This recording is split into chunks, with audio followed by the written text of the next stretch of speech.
আমি দেখেছি এদেশের বহু মহিলা পর্দা করে, বোরখার মধ্যে 500 রকমের ফুল থাকে, কোমরের পিছনে একটা পিতা দিয়ে বেঁধে রাখে, কোমরের সাইজ বোঝা যায়। দেখেছি এদেশের বহু মানুষের হিজাবের নামে হিজাবের মধ্যে জরি, ঝরকা, ঝুমকা, দেখেছি সোনালী গোল্ডেন কালার চকচক করা কিছু একটা তার হিজাবের মধ্যে। পর্দাসীন মহিলা আমি দেখেছি, আমি এদেশে পর্দাসীন মহিলাকে দেখেছি পর্দা করতে ভালোবাসতে, কিন্তু কালো বোরখায় পর্দা করবে না। নীল, লাল, বেগুনি এবং হিজাবের মধ্যে এখানে গোলাপ, সেখানে চামেলি, শিউলি, চম্পা, কত রকমের ফুল রাখতে। আমি দেখেছি এখানে বহু মানুষ পর্দা করতে, পর্দাকে ভালোবাসতে, কিন্তু কোন পর্দা?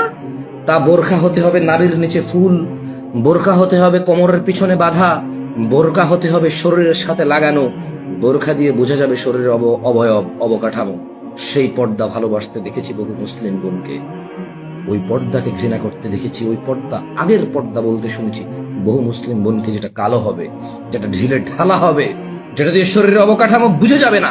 দেখেছি বহু বাবাকে তার মেয়ের জন্য রং বেরঙ্গের ঝকঝকে চকচকে পর্দা হিজাব কিনতে, এবং তা দিয়ে ছবি তুলে ফেসবুকে ছাড়তে দেখেছি আমি বহু বাবাকে, যারা তাদের মেয়ে পর্দাশীল। আমি কি বলবো আপনাকে, আমি বহু কিছু দেখেছি, আমার এখন মনে আসছে না। আমি বলছি না আমি খুব ভালো, এগুলোর ঊর্ধ্বে আমি নিজেকে এর ভিতরে রেখে কথা বলছি। আল্লাহ আমাকে ভালো হওয়ার তৌফিক দান, আল্লাহ সুবহানাহু ওয়া তাআলা আমাকে ভালো হওয়ার তৌফিক দান।